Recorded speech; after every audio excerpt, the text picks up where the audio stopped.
Hi, welcome to the new Trust Show. I'm Tom Aylott, Deputy Editor of Investment Trust Insider. Today we're joined by Jonathan Simpson-Dent, Chair of Edinburgh Worldwide.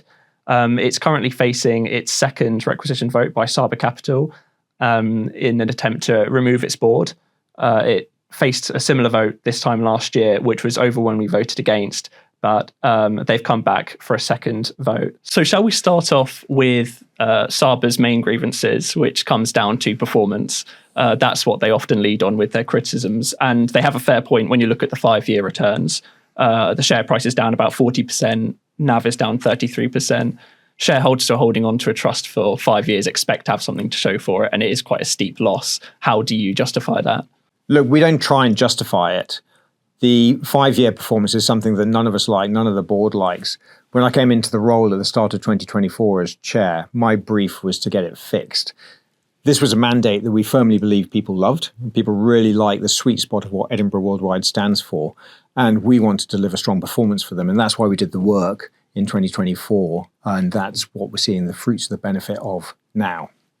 Yeah, and you have started to see a bit of a turnaround in performance since then. I mean, since November 2024, when that strategy refresh did happen, the NAV's up 30%, share price 26%. So it's been quite a sharp rally. How much of that do you attribute to the changes you made, and how much of that has been an improving market environment? Look, I think a large part of that has been about the changes. We did a lot of work in 2024, our soul-searching year. We looked at Baillie Gifford very hard to see whether they were fit for purpose in terms of delivering future benefit to shareholders. We looked at the executional strategy. We also looked at the mandate and said, is the mandate still relevant? And at that time, I was Mr. Unpopular in Baillie Gifford, I can tell you. We were putting them under a lot of scrutiny. We were looking at other providers in the market as well to see who else could do similar delivery of this particular mandate. We decided that they had this unique combination in the listed and unlisted space, which not many managers have, that dual skill set.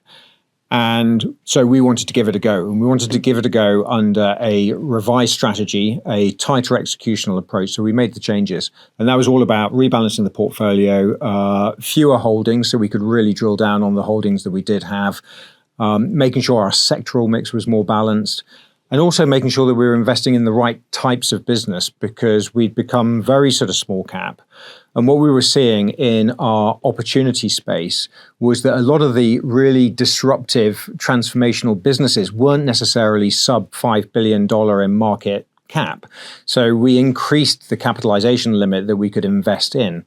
So all of those, when you put all those into the round, we've seen the benefit of that in 2025. And the performance has been very strong versus the index. We've doubled the index, which we're really, really proud of. But it's only the start. We want to see that continue. Yeah, it has been greatly in excess of both the benchmark and the peer group. Do you think that can continue at the same rate that it has over the past year since you made those changes? Yeah, absolutely. And look, if we didn't believe in the path for growth strategy, we'd be taking a very different approach to the future of Edinburgh Worldwide.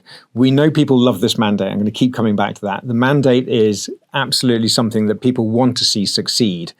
We've shown that it can succeed for a short period. Now we've got to show that it can deliver for a long period. But we've got a huge belief in this portfolio. Our single largest holding is one of the most talked about companies in the world. But look at our top 10 holdings. They're all companies that are very, very exciting, on the cusp of truly transformative plays in their particular markets. So we believe that that can make a really exciting story for shareholders for the long term. Yeah, I mean, speaking of your top holding, SpaceX, that was another criticism from Saba over the last few weeks. The fact that you sold down your position quite a lot ahead of the re-rating of the value that saw it sort of double in its valuation. What was the reasoning for that? Because Boaz Weinstein seemed to insinuate that it was done more to prepare for the merger with Baillie Gifford US Growth rather than sort of actual profit taking, that it was kind of short-sighted. What was the real reasoning behind that? This had nothing to do with the merger whatsoever. In fact, we were very careful as the board were discussing potential merger options to make sure that our manager was retained full focus on the portfolio and delivering their job, which is managing the portfolio and delivering performance for our shareholders. So the two are entirely separate. with an unlisted holding like SpaceX, quite often it can take a long time to actually engage in a sell down, a trim of a position like SpaceX. It's not like trading a public stock that you can just trade in and out of in the next hour. So there's quite a long run into that. So trying to link that timing to discussions of a merger are just not correct. So no, this was all about portfolio discipline, concentration risk in the portfolio, all the learnings that we'd taken on board when we did our homework in 2024 in terms of what was going to get the trust performing better.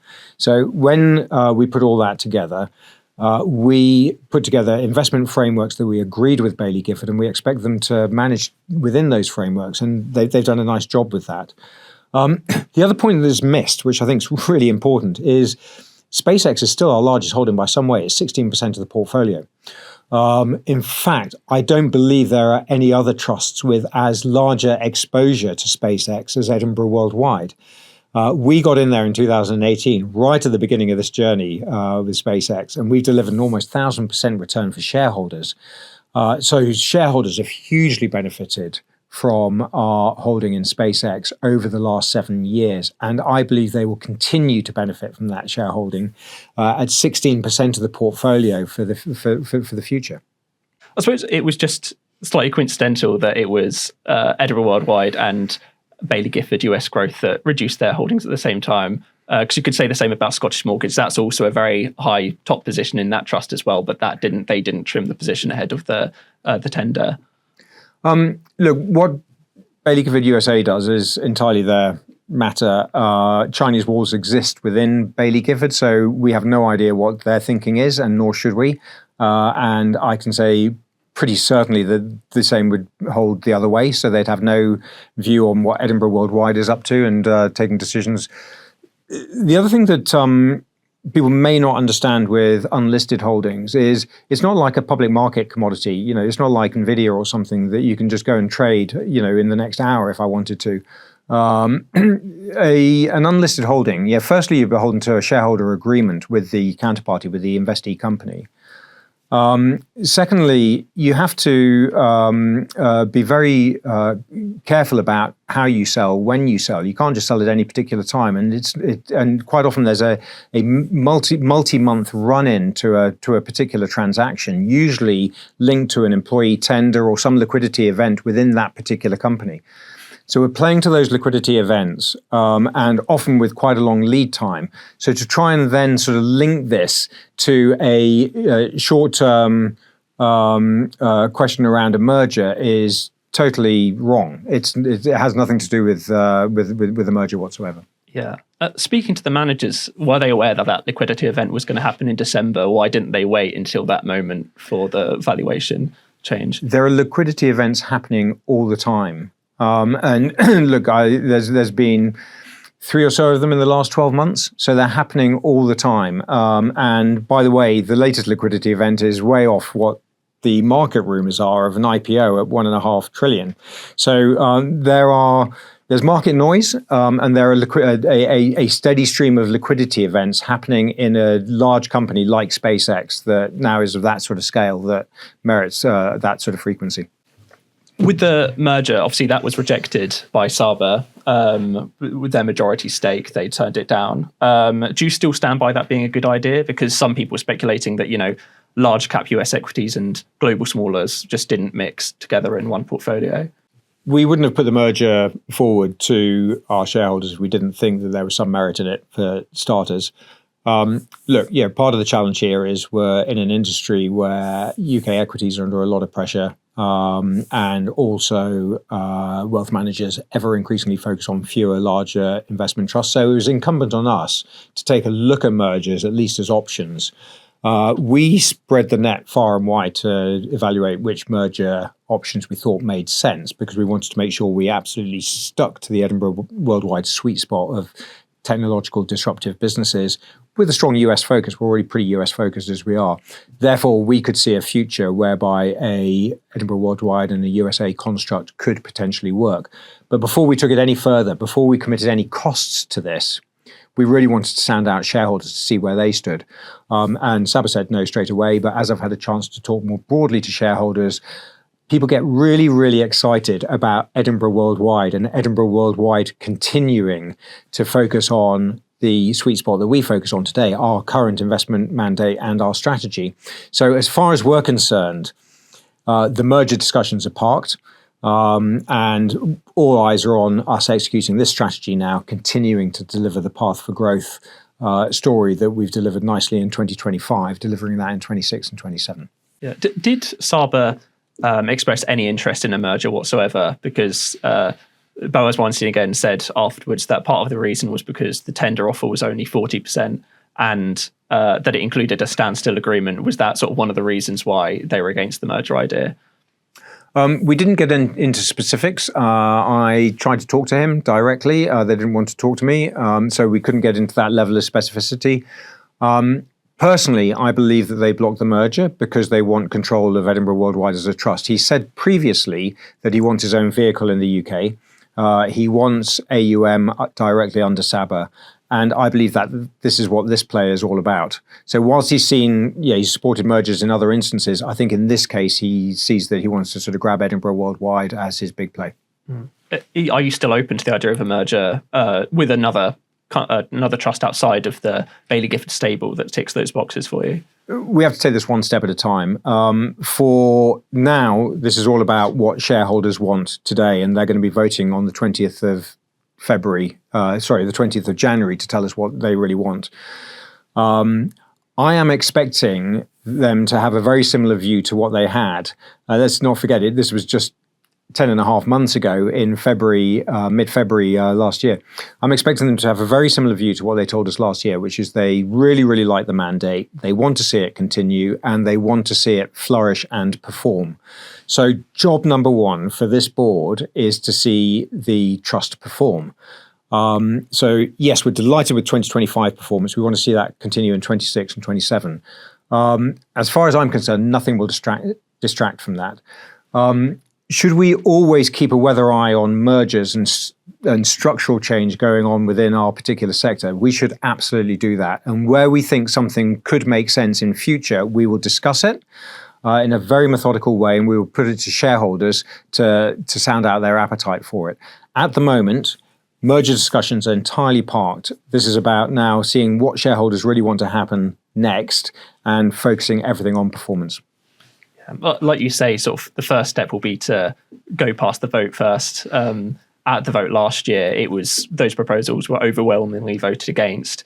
Do you think it will be more difficult this time to reject those proposals?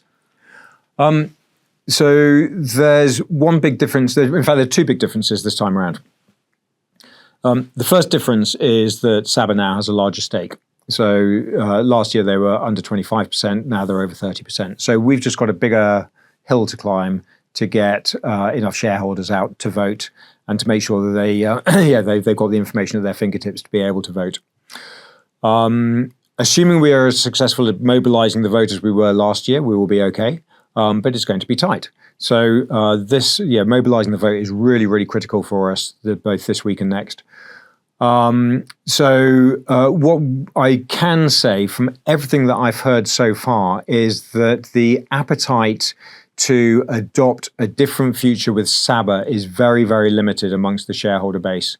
And look, when they voted in February 2025, that was off the back of a year of pretty average performance and all our detailed work to put the path to growth strategy to work. We've now seen the strategy working. So the second big difference, the first one being his larger holding, the second big difference is actually that we've got a trust that has performed really strongly in the last year. So when Saba says the board has not done its job in the last year, and then quotes historic data and doesn't even reference what's happened in the last year, that to me is a problem, because in the last year the trust performed really strongly. So we've got a bigger hill to climb in terms of the number of votes required, but we've got a year of excellent performance and belief in the future and continuing that excellent performance as Edinburgh Worldwide, and we would hope that shareholders would give us credit for that. Yeah.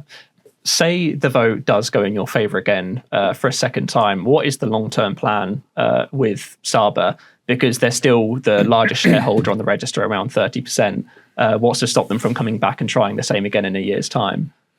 Well, look, first part of the long-term plan is the board will continue its very strong focus on the path to growth strategy. This is about turning a very strong year in 2025 into continued performance in 2026 and beyond. So big focus on delivering that strategy, driving performance for our shareholders. As far as Saba's concerned, I would hope that they will listen carefully to what shareholders say on the 20th of January. So in February last year, 98.5% of them said they did not want what Saba had to offer. That's 98.5% of shareholders who turned out to vote that weren't Saba, i.e. the non-Saba shareholding.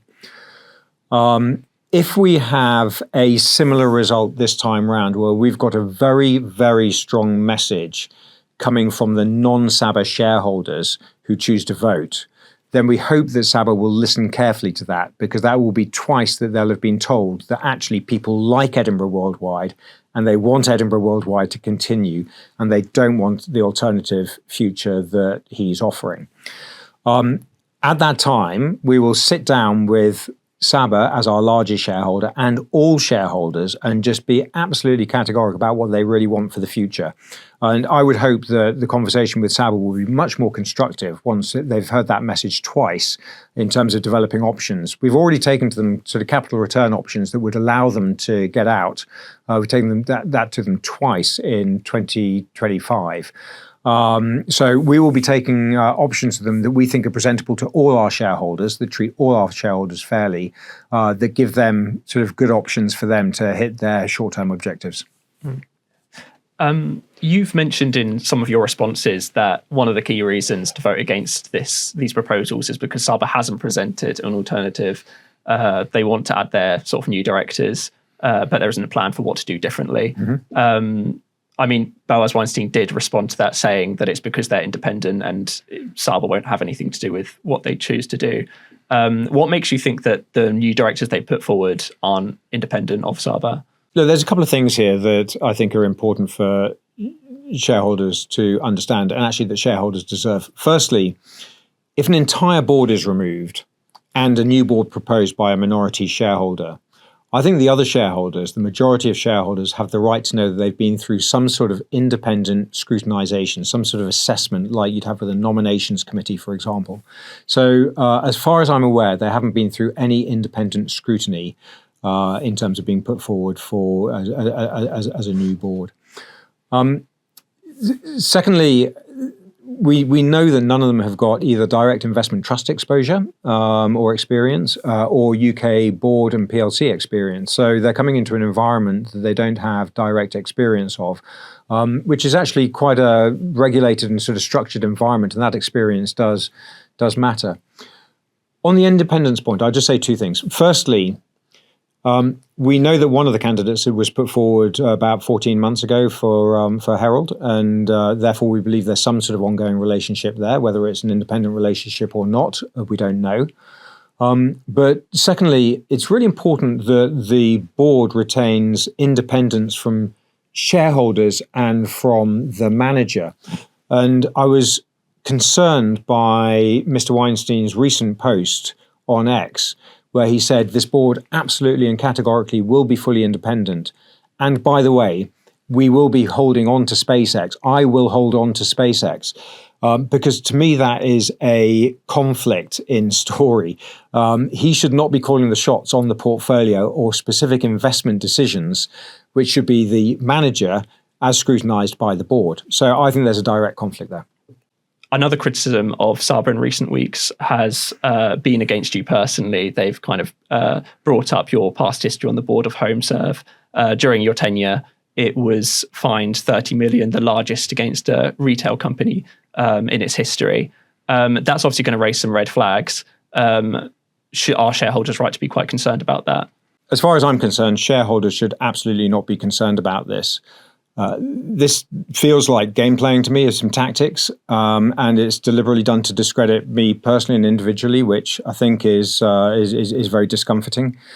Was there a breach of the listing rules and our disclosure requirements on my appointment? Absolutely not. It was anyone who's done their homework will know that we fully disclosed what we were supposed to disclose when I was appointed. I'm very proud to have been part of HomeServe. It's had a great journey over the last 30 years, and I'm proud to be a small part of it. And I'm delighted that the CEO has been recognised in the latest honours list of this new year.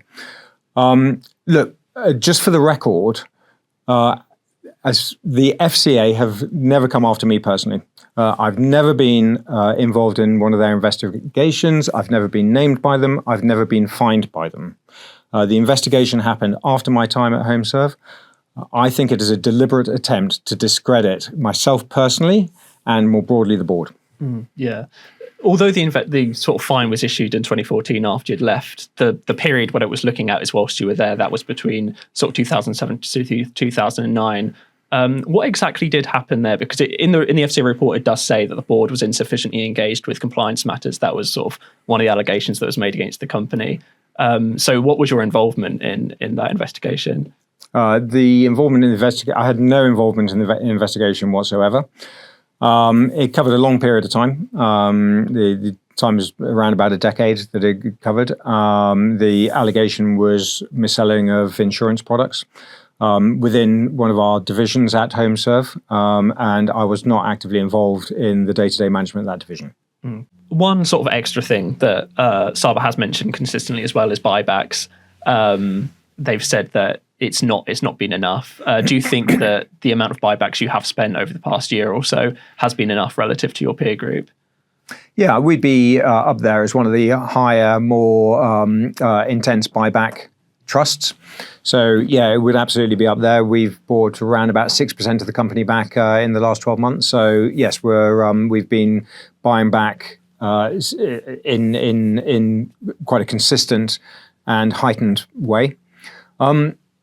Last November, we also said that we were looking at a capital return at scale as well. So this isn't just about the buybacks. We announced that we would return up to 130 million of capital to shareholders in the near term. We've gone back with two proposals on that to Saba, and they've rejected both proposals. So to tell us that we're not returning capital at enough speed, to tell us that we are underweight in terms of our buyback program, both of those things, in my view, are not correct. Yeah. What other plans have you put forward to Saba since the last vote? Have you had much communication with them?